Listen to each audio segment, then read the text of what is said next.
Nous aimerions bien être infaillibles, ne jamais nous tromper, mais il y a beaucoup d'orgueil dans ce désir, et aussi la crainte d'être jugé par les autres.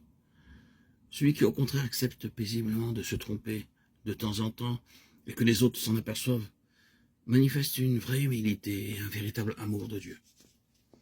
N'ayons pas une idée fausse de ce que Dieu exige de nous. Dieu est Père, bon et compatissant, qui connaît les infirmités de ses enfants, les limites de notre jugement.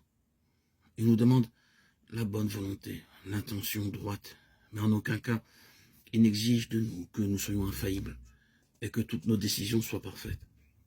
Et en plus, si toutes nos décisions étaient parfaites, cela nous ferait sans doute beaucoup plus de mal que de bien.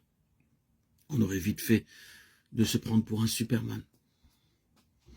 Le Seigneur aime davantage celui qui sait se décider sans trop tergiverser, même quand il est dans l'incertitude, et qui s'abandonne avec confiance à lui, quant aux conséquences plutôt que celui qui se tourmente indéfiniment l'esprit pour savoir ce que Dieu attend de lui, et qui ne se décide jamais.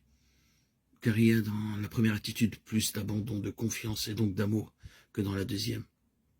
Dieu aime ceux qui cheminent avec liberté d'esprit et qui ne pinaillent pas trop sur les détails. Le perfectionnisme n'a pas grand-chose à voir avec la sainteté.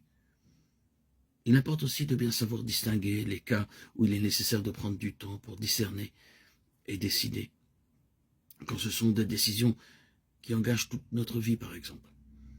Et les cas où, à l'inverse, ce serait stupide et contraire à la volonté de Dieu que de prendre trop de temps et de précautions avant de se décider, quand il n'y a pas beaucoup de différence entre un parti et un autre.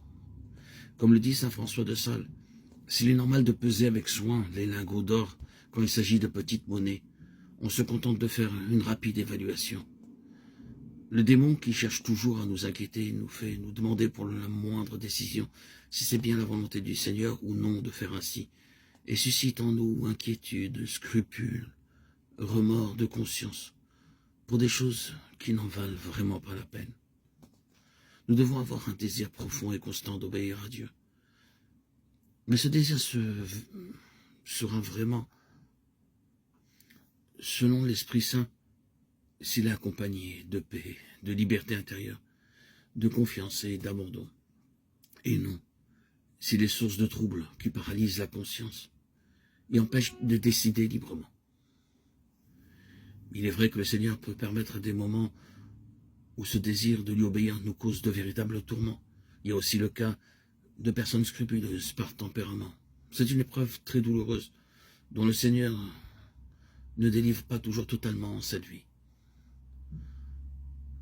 Il reste qu'habituellement nous devons nous efforcer de cheminer ainsi dans la liberté intérieure et la paix, et savoir que le démon cherche beaucoup à nous troubler,